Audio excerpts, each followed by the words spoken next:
السلام علیکم۔ یہ کچھ سوالات آئے ہوئے ہیں، آئیے ہم اس کا جواب قرآن سے ہی تلاش کرتے ہیں۔ سوال یہ ہے کہ کیا اللہ دنیا میں صرف 4-5 مذہب کو ہی جانتا ہے، باقی کو نہیں؟ قرآن یہ کہتا ہے کہ یہ کتاب لوگوں کے لیے ہدایت ہے، کسی مخصوص مذہب، کسی مخصوص طبقہ، کسی مخصوص علاقے کے لیے نہیں ہے، لوگوں کے لیے ہدایت ہے۔ لوگ جہاں بھی رہتے ہوں، دنیا میں کسی جگہ رہتے ہوں، کسی خطے میں رہتے ہوں، کسی رنگ و نسل کے ہوں، سب کے لیے ہدایت کی کتاب ہے۔ تو اللہ صرف 3-4 مذاہب کا ہی ذکر کیوں کرتا ہے، باقی کا کیوں نہیں کیا؟ تو میں حجت تمام کرنے کے لیے 3 جگہ سے آیتیں لوں گا۔ تو آئیے 3 جگہ سے ہم دیکھتے ہیں۔ سب سے پہلے سورہ البقرہ، اس کی آیت نمبر 62 کھولنا۔ یہاں جو عمومی طور پر ترجمہ کیا گیا ہے کہ بے شک جو لوگ ایمان لائے اور جو یہودی ہوئے اور نصرانی اور صابی جو ایمان لائے اللہ پر اور روز آخرت پر اور نیک عمل کرے تو ان کے لیے ان کے رب کے پاس ان کا اجر ہے، اور ان پر نہ کوئی خوف ہوگا اور نہ وہ غمگین ہوں گے۔ یہ ہے وہ مروجہ روایتی ترجمہ۔ اس میں یعنی مسلمان، یہودی، عیسائی اور صابی مذہب، یہ 4 مذہبوں کا ذکر ہے کہ اللہ اور یوم آخر کو مان لے تو ان پر کوئی خوف زن نہیں ہے۔ کیا حقیقت میں ایسا ہی ہے؟ کیا اس سے یہ حق ادا ہو جاتا ہے کہ قرآن قیامت تک کے لیے تمام انسانوں کے لیے ہدایت ہے؟ آئیے سمجھتے ہیں کہ یہاں اللہ کیا کہہ رہا ہے۔ ان الذین آمنوا، بے شک ماننے والے لوگ، والذین ہادو، اور وہ لوگ جو ہدایت یافتہ ہیں۔ ہادو اس کو کہا جاتا ہے جو خود دعوے دار ہوتے ہیں کہ ہم ہدایت یافتہ ہیں، حالانکہ وہ قرآن کے روح سے ہدایت یافتہ نہیں ہوتے۔ والنصارى، اور وہ خاص مددگار، یہ عیسائی کے لیے بات نہیں ہے۔ نصر مدد کو کہا جاتا ہے، تو نصارہ وہ جو خاص مددگار بن جاتے، جو کہتے ہیں کہ ہم تو اللہ کے احکام کا مددگار ہے۔ جیسے ہی ہمیں معلوم ہوگا کہ یہ اللہ کا حکم ہے، اللہ کے نظام نافذ کے لیے کیا ہو رہا ہے، اللہ کے احکامات کے لیے کام کیا جا رہا ہے، تو ہم اس کام میں مددگار بن جاتے ہیں۔ والصابئین، صابئین جو یہ عصب ہے، اس کا مادہ عصب کہتے ہیں مائل ہونے کو، پہنچنے کو۔ تو وہ جو پہنچنے والے ہیں یا جو مائل ہونے والے ہیں، جو اللہ کے احکامات کے لیے سرگردہ ہوتے ہیں کہ کیا ہے پتہ لگ جائے، اس کے لیے کوشش کر رہے ہوتے ہیں۔ اللہ کے احکامات کے متوجہ ہونے کے لیے مائل ہونے والے ہوتے ہیں کہ جیسے ہمیں پتہ لگے اللہ کی بات ہم ضرور عمل کریں گے۔ من آمن باللہ والیوم الآخر، تو جو کوئی بھی مان لے اللہ کو اور آخری دورانی کو، وہ عمل صالحا، یعنی وہ مکمل صحیح عمل کریں، فلہم اجرہم عند ربہم، بس ان کے لیے ان کا نتیجہ ان کے رب کے پاس ہے۔ ولا خوف علیہم، ان پر کوئی خوف نہیں ہے، ولا ہم یحزنون، اور نہ وہ غمگین ہوں گے۔ اس آیت میں واضح طور پر اللہ جو بتا رہا ہے، اتنی سی بات ہے کہ اللہ قیامت تک کے لیے قرآن کو انسانوں کے لیے ہدایت کی کتاب کہہ رہا ہے، لہذا انسان ہی مخاطب ہے۔ تو انسان میں ایسا نہیں ہو سکتا ہے کہ اللہ چند مخصوص مذہب کو لے لے اور سینکڑوں مذاہب ہیں ان کو اللہ چھوڑ دے تو تمام انسانوں کے لیے تو ہدایت نہیں ہوگی۔ تو اس آیت میں جو اللہ کی واضح ہدایت موجود ہے، چاہے آپ اپنے آپ کو ماننے والا ہونے کا دعوے دار ہوں، یا آپ اپنے آپ کو ہدایت یافتہ کہتے ہوں، یا آپ یہ کہتے ہو کہ ہم مددگار ہیں، یا آپ یہ کہتے ہیں کہ ہمیں جیسے ہی پتہ لگے گا ہم اس طرف جھک جائیں گے، اس طرف چل پڑیں گے، تو آپ کسی بھی خیالات والے ہوں، لیکن اگر آپ اللہ اور یوم الآخر کو مان رہے ہیں اور مکمل صحیح عمل کر رہے ہیں، تو صحیح عمل جانچنے کے لیے پیمانہ تو اللہ کی کتاب ہے، اس سے ہی دیکھنا پڑے گا۔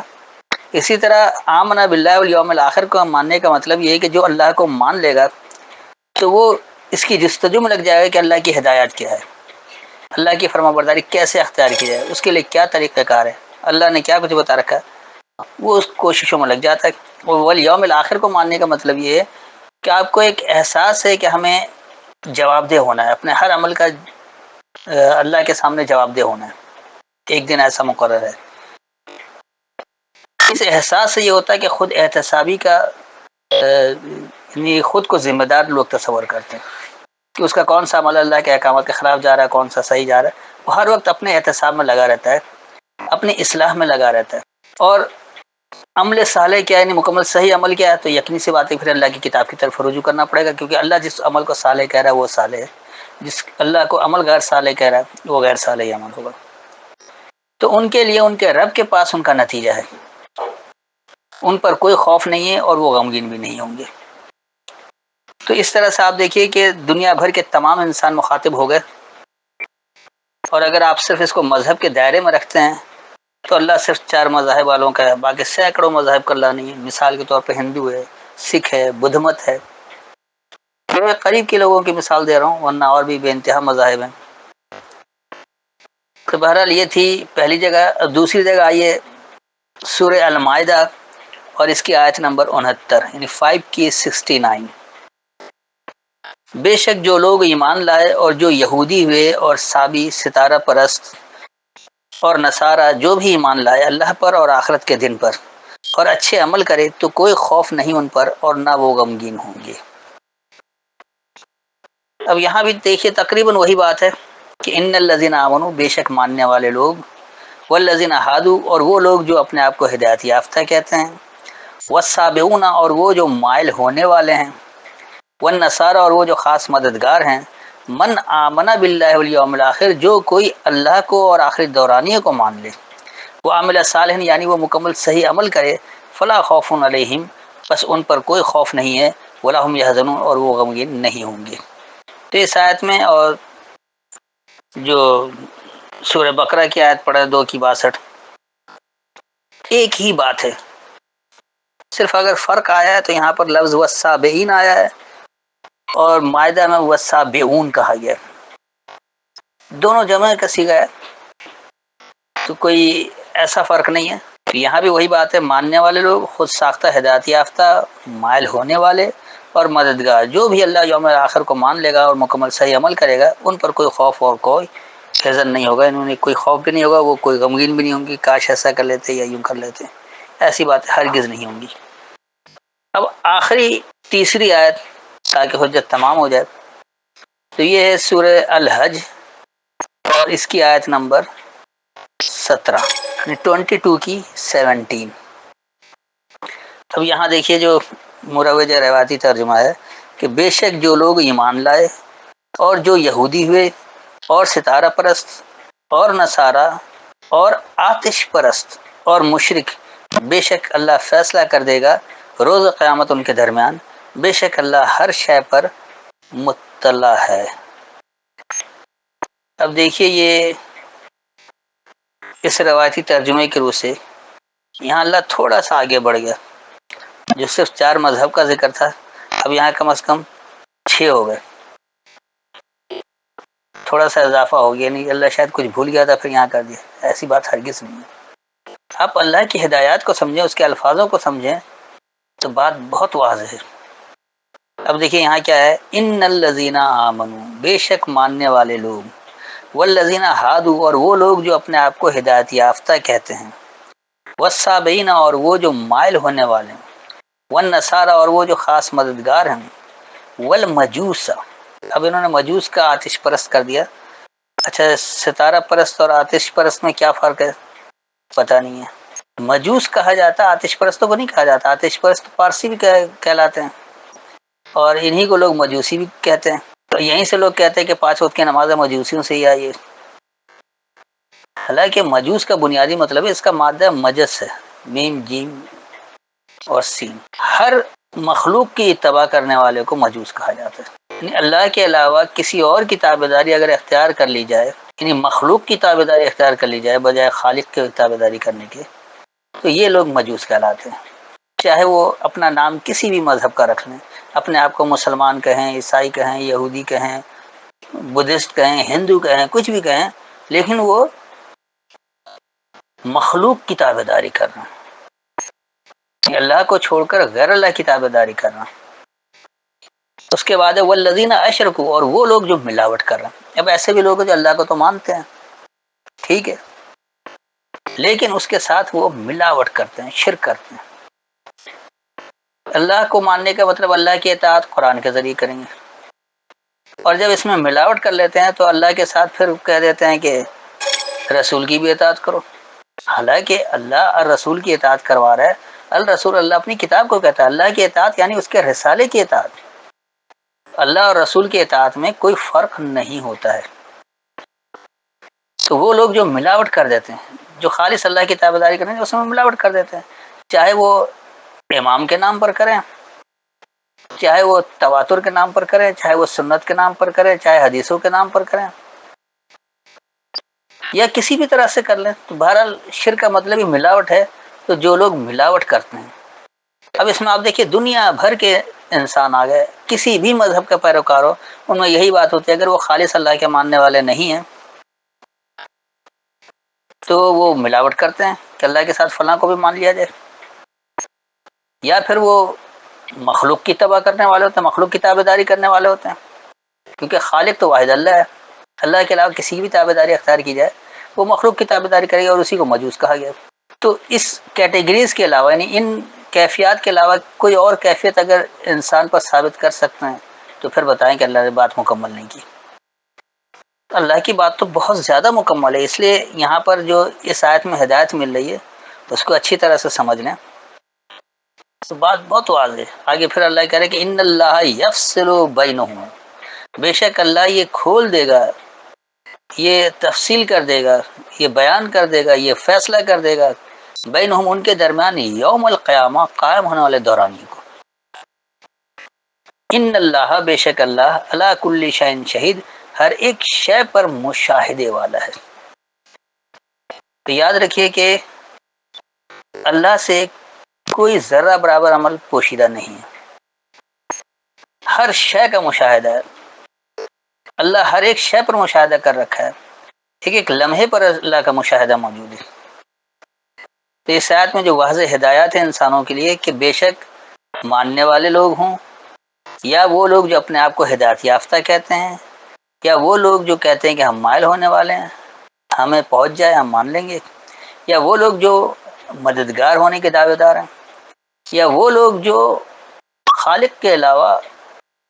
مخلوق کی اتباع میں لگ جاتے ہیں، یا وہ لوگ جو ملاوٹ کرتے ہیں، یعنی خالق کے ساتھ کسی مخلوق کی ملاوٹ کر کے ماننا۔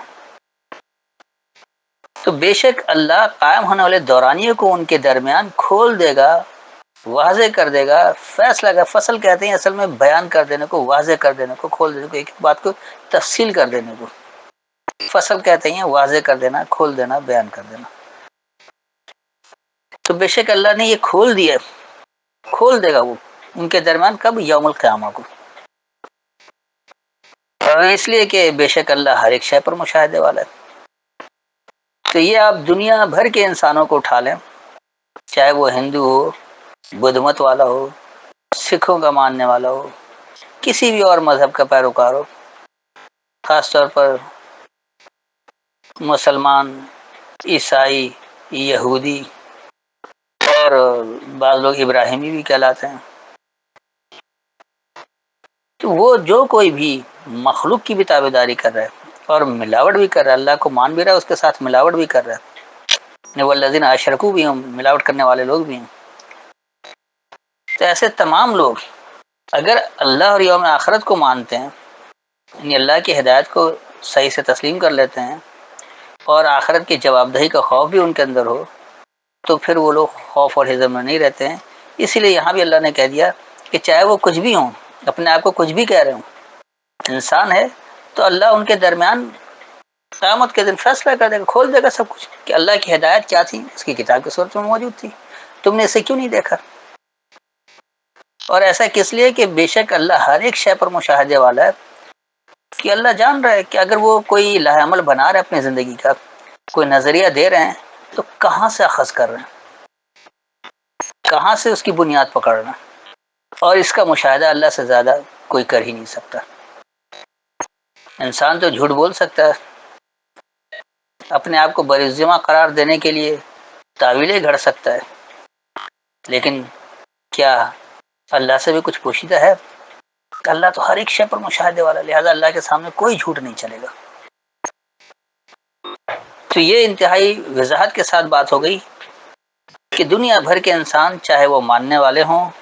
چاہے اپنے آپ کو ہدایت یافتہ کہنے والے ہوں، چاہے اپنے آپ کو مائل ہونے والا کہنے والے ہوں، چاہے اپنے آپ کو مددگار کہنے والے ہوں، چاہے وہ مخلوق کی تباہ کرنے والے ہوں، چاہے وہ ملاوٹ کرنے والے ہوں، یاد رکھیے کہ قائم ہونے والے دورانی کو اللہ ان کے درمیان سب کچھ کھول دے گا، واضح کر دے گا، اور اللہ ہر ایک شے پر مشاہدے والا، اس سے کچھ پوشیدہ نہیں ہے۔ تو ایسے لوگ اگر اللہ یوم الآخر کو مان لیں، اپنے اعمال کی اصلاح کر لیں، تو انہیں دنیا میں بھی کوئی خوف نہیں ہوگا اور وہ غمگین بھی نہیں ہوں گے. انہیں یہ خوف نہیں ہوگا کہ ہم مارے جائیں گے تو ہمارے ساتھ کیا ہوگا. نہ انہیں اس بات کا حزن ملال ہوگا کہ کاش ہم ایسا کر لیتے، کاش ایسا کر لیتے. نہیں، جب آپ نے اللہ کو مان لیا اور یوم الآخر کو مان لیا، آپ کو جواب دہی کا احساس ہے، تو آپ حق کے متلاشی ہیں. آپ حق کو پا کر اس کے مطابق عمل کرنے والے ہیں. یقینی سی بات ہے اس میں آپ اپنے اعمال کی اصلاح کریں گے، اپنے اعمال کو ٹھیک کریں گے، اپنے اعمال کو درست کریں گے، صحیح عمل کریں گے. تو صحیح عمل کے لیے اللہ کی کتاب کی طرف آنا پڑے گا، اسے سمجھنا ہوگا، اس کی فرما برداری اختیار کرنی پڑے گی. جب ہی یہ سارا کچھ ہوگا تو یاد رکھیے کہ اللہ تمام انسانوں کا ہے، چاہے وہ کسی بھی خطے میں ہو، کسی بھی رنگ و نسل کا ہو، کسی بھی قد کاٹ کا ہو، کسی بھی علاقے سے اپنے آپ کو منسوب کرتا ہو، سب کے لیے اللہ کی ہدایت موجود ہے. اور جو بھی اللہ یوم الآخر کو مان کر اپنے عمل کی اصلاح کرتا رہے گا وہ خوف اور حزن سے غائب رہے گا، اور قائم ہونے والے دوران قیامت کے دن بھی وہ سرخرو ہوگا. پھر بھی اگر کوئی شخص یہ سمجھتا ہے کہ اس کے سوال کا جواب نہیں ملا ہے یا کوئی ابہام ہے تو آیت کا حوالہ دے کر دوبارہ سوال پوچھ سکتا ہے. السلام علیکم.